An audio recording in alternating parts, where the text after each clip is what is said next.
Students, आज के इस वीडियो में इग्नू के सब्जेक्ट MSD 17 अर्थात भारत की चिंतन परंपराएं और दलित साहित्य का ये प्रश्न हम लोग पढ़ेंगे। प्रश्न है, अश्वघोष की महत्वपूर्ण कृतियों के आधार पर प्रकाश डालें। उत्तर, अश्वघोष एक महान कवि थे जिन्हें महाकवि की उपाधि मिली थी, परंतु अश्वघोष की कृतियों के संबंध में विद्वानों के बीच मतभिन्नता है। चीनी त्रिपिटक में अश्वघोष की 8 कृतियों के संबंध में जानकारी मिलती है, जिनका चीनी भाषा में अनुवाद किया गया था। बुन्यू मुंज्यू ने अश्वघोष के ग्रंथों की संख्या 6 मानी है, जबकि तिब्बती परंपरा में अश्वघोष को 11 ग्रंथों की रचना का श्रेय दिया जाता है। परंतु अश्वघोष द्वारा रचित 5 ग्रंथों पर ही विद्वान एक मत है। ये 5 ग्रंथ है बुद्धचरित, सौंदर नंद, शरीपुत्र प्रकरण, सूत्रालंकार तथा व्रज सूची। बुद्धचरित अश्वघोष की एक उत्कृष्ट रचना है। यह एक महाकाव्य है जो 28 सर्गों में विभाजित है। बुद्धचरित में भगवान बुद्ध के जीवन, उपदेश तथा सिद्धांतों का काव्यात्मक ढंग से वर्णन किया गया है।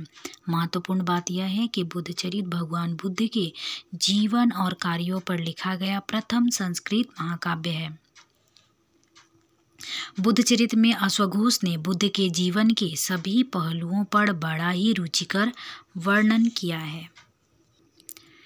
सौंदर नंद, यह अश्वघोष रचित एक अन्य महाकाव्य है। यह महाकाव्य 18 सर्गों में विभाजित है। इस महाकाव्य में काम एवं धर्म के प्रति जागृत प्रेम के विषम संघर्ष को बड़े रुचिकर ढंग से चित्रित किया गया है।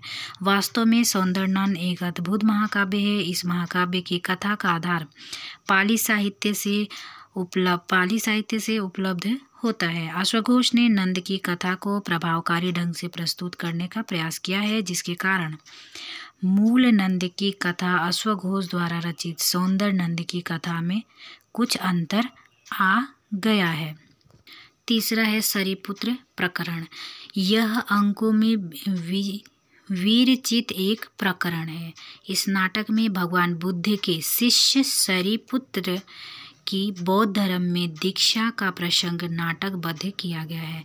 यह प्रकरण उसी प्रकार लिखा गया है जिस प्रकार मृच्छकटिक तथा मालती माधव नामक संस्कृत नाटक लिखे गए हैं। चौथा है सूत्रालंकार। यह अश्वघोष की एक अन्य कृति है। इसमें जातक कथाओं से ली गई कहानियों का संग्रह है। इसका चीनी भाषा में अनुवाद 405 ईस्वी में कुमार जीव ने किया था।